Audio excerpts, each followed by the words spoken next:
Hello everyone, in this video I'll be translating and summarizing the latest Urdu broadcast by Shahbaz Gill to make it accessible for our English-speaking audience. Let's go through the key developments and insights in Shahbaz Gill's words. Let's begin today's most important news with May 28th, Yawami Takbir, or the Day of Greatness. You know that on this very day, Pakistan announced its atomic power through nuclear tests.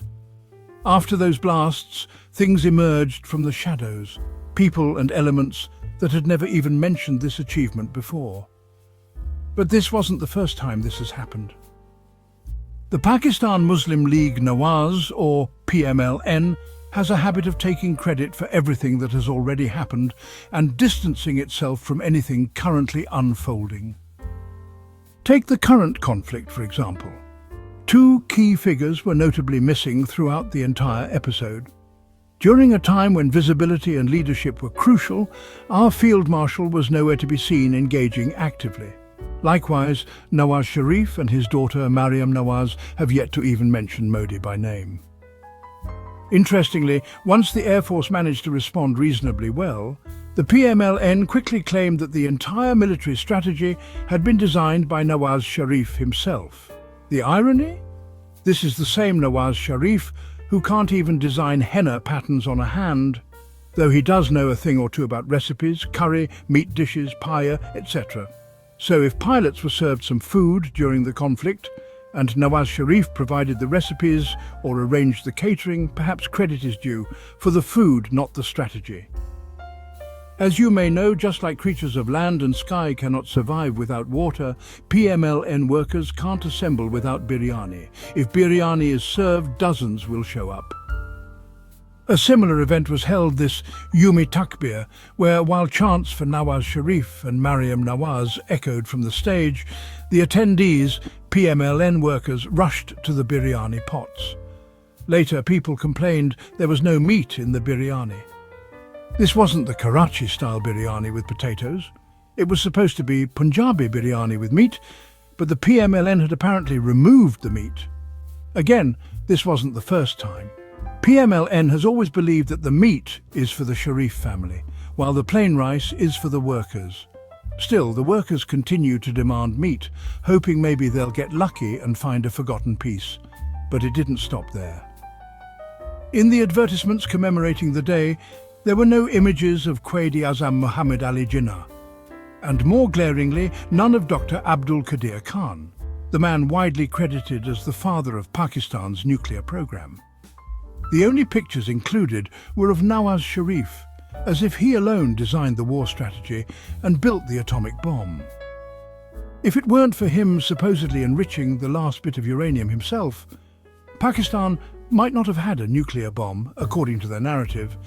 These kinds of absurdities are what I began with, taking the first few minutes of your time to highlight how PMLN starts May 28 every year with fairy tales. Social media today is filled with old interviews of Dr. Abdul Qadeer Khan, where he clearly states that Nawaz Sharif had no role or interaction in the nuclear program. Instead, he credited others, some we rarely mention, like the late Ghulam Ishaq Khan, who, despite his controversial political career, was acknowledged by Dr. Khan for his pivotal role.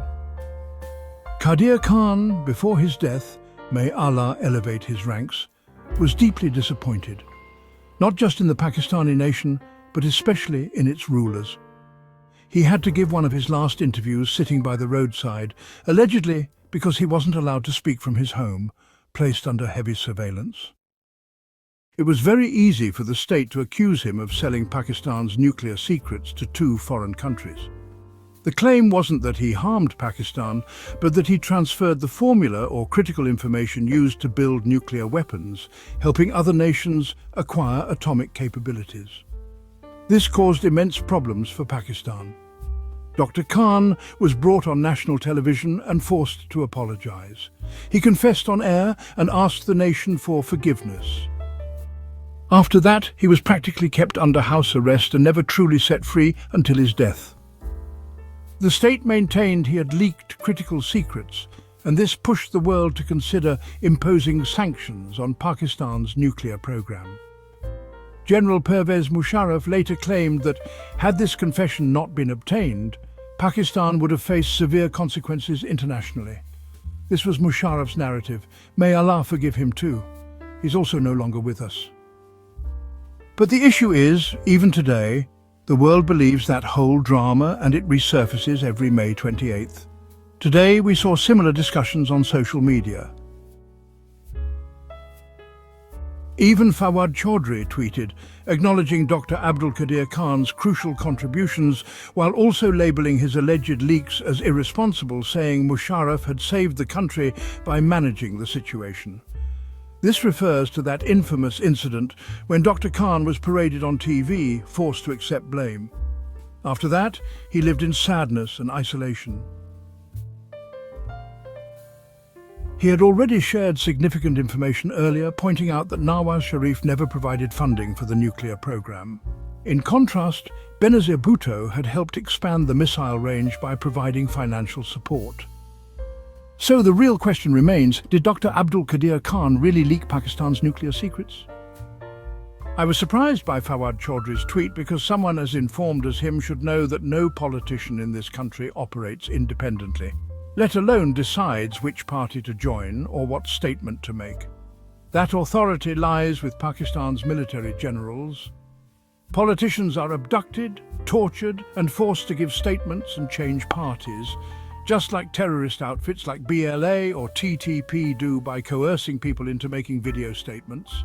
Even politicians who have gone through such trauma or seen it happen to their peers still believe in this narrative against Dr. Khan. It's hard to believe. In a country where even a litre of petrol can't be smuggled without permission, where nothing moves without the green light from the top, how could something as sensitive as nuclear secrets be leaked without the knowledge of the top military brass? Let me be clear, I don't know whether secrets were actually leaked or not.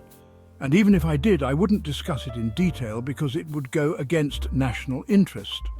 But my considered opinion is that if there was any leakage, it must have involved the then army chief, because it's simply not possible otherwise. Dr. Qadeer Khan was made the scapegoat, as always happens.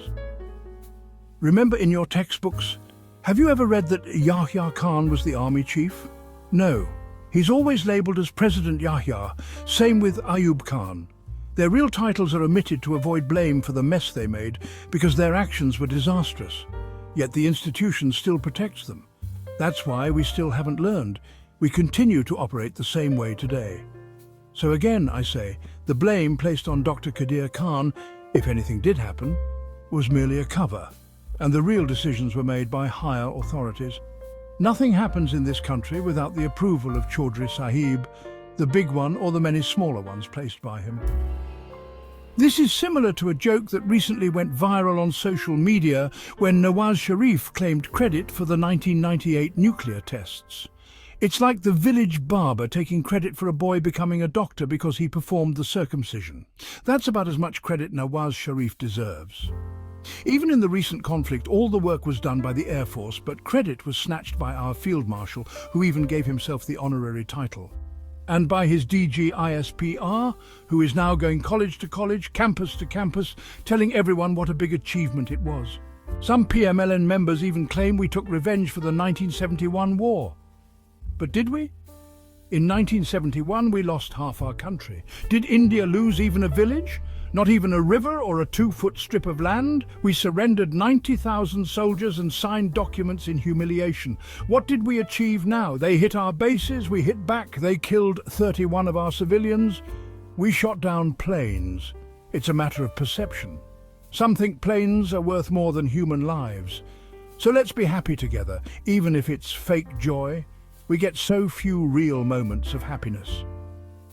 Finally, let me remind you, Hanif Abbasi made a statement saying we should be proud that our current Field Marshal, General Asim Munir, Tamga-e-Imtiaz military, is a Hafiz-e-Quran. Indeed, being a Hafiz is an honour.